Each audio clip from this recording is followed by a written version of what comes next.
Well, you probably heard us talk many times about we recommend planting combinations. The one that we always recommend, with few exceptions, is the cold hardy buck forage oats, chicory, and would also include a clover, depending on what kind of soil or where you are.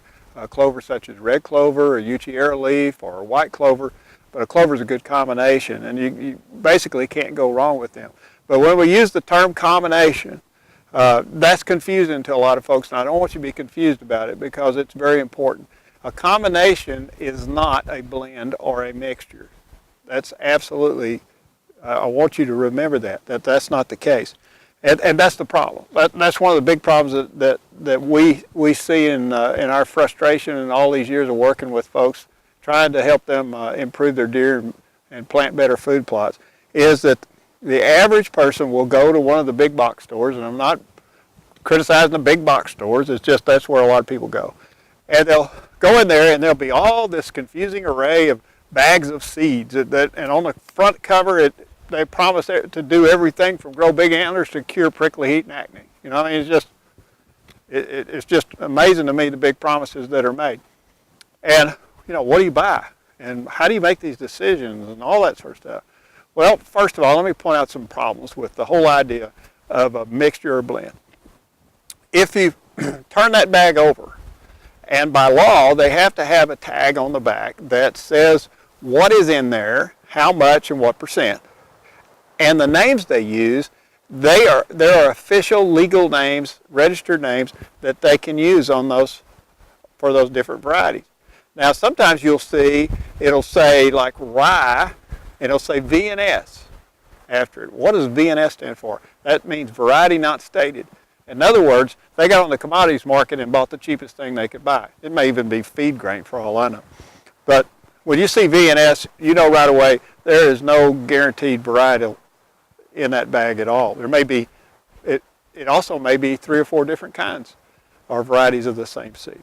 So there's a problem. Got another problem. And don't take my word for any of this. Go out there on the internet and look for yourself.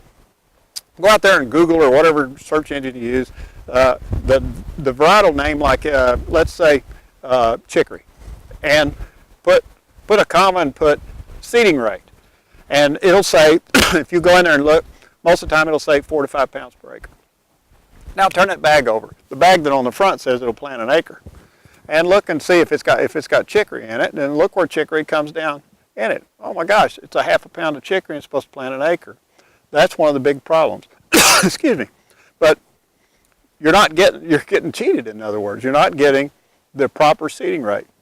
But it gets more interesting. Every seed out there has got different cultivation requirements. It's got different growing conditions, different soil. I mean, it's got a whole bunch of different things. And they're different sizes.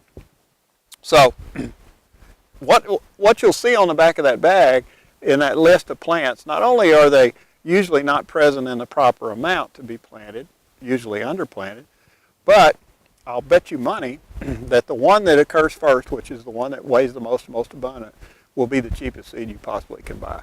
And the one that's the rarest in that bag will be the more expensive seed. So there's another problem. Okay? Here's another big problem about buying a blend. Let's take some of these seeds. Let's build a blend. And basically the strategy, as I perceive it, and it's just my perception, but the strategy of a lot of these folks is let's put a lot of different things in a bag, tell people they can plant it over the whole continental United States, and something in the bag will grow. All right, with that all said, let's make a blend. All right, what I've got here is I've got some Alice clover. Alice clover is a tropical clover. It's really not a clover, it's a legume. And it grows during the summer and hot times. Hey, that's a good idea, and it's relatively cheap. So we're going to put some of that in our blend, in our new super trophy mix here. Okay, we'll dump some of that in there. This is pretty cheap, so let's put a whole bunch. Okay, all right. Then what else we got here? Oh, we got some crimson clover. It's cheaper than dirt, but it's a true clover. It's basically grows during the cooler part. If you're in the south, it grows in the fall. It'll go to flower, in March, and it'll be totally out of production. but it'll cover that early fall period. So we're going to cover the early fall period, okay? So we'll put a lot of that in there. It's cheap, okay? All right, and then of course we want that chicory, because chicory is getting really popular now, and folks are beginning to discover it's a perennial, 5 to 7 years. It's a good one, but it's not real cheap. So we're supposed to have 4 to 5 pounds per acre. We're going to, that'll be enough. We'll have it in the blend. And then comes the last ingredient for this particular blend, which is basically a simple one, and that's oats. Now, since Buck Forage oats came out, and the popularity of that product has grown tremendously. As a matter of fact, it's become the backbone variety for most food plots in the United States. But the thing about Buck Forage oats is that it is a protected, patented variety, the only true cold hardy oat there is. Okay, pure and simple. So if somebody wants to have a product that competes with them, they're going to have to either, well, I don't know what they're going to have to do. I guess they're just going to have to say that these are cold hardy. These happen to be Jerry oats, which are not cold hardy, I'll promise you that, but they're often sold as cold hardy. And they're pretty cheap too. The patent's been off of them a long time. So let's put the not the cold hardy, but the Jerry oats in here. And now we got it in our bag. And we'll put our fancy label on the front, don't worry.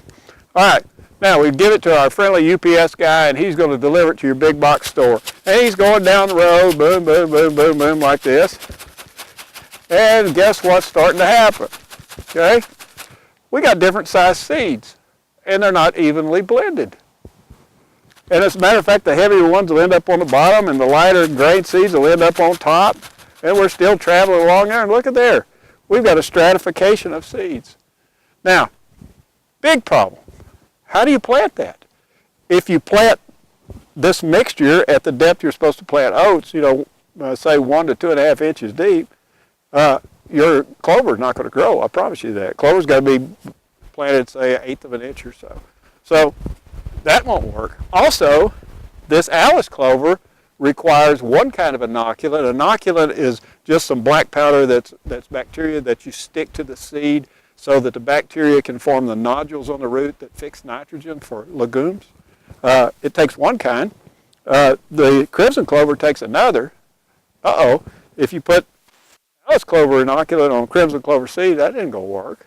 Okay? And of course, chicory doesn't need an inoculant because it is not a legume, and certainly the oats don't need it either. Now, how do you go about doing that?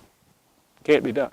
Some people have actually tried to coat the seeds with inoculant, and that sounds real good, except one thing. This bag right here not only is going to get bounced around and stratified out, but it's going to sit in the back of a store at about 112 degrees, and that bacteria is never going to be alive by the time you buy it. So, other than that, other than those little problems, blends are probably pretty good. But in all seriousness, what you need to do is you need to get the seed separately. You need to plant it at the proper rate and proper depth and with the proper amendments. And I guarantee you'll have the high quality food plots that like we have here at the research facility and all the many successful landowners that we work with across North America.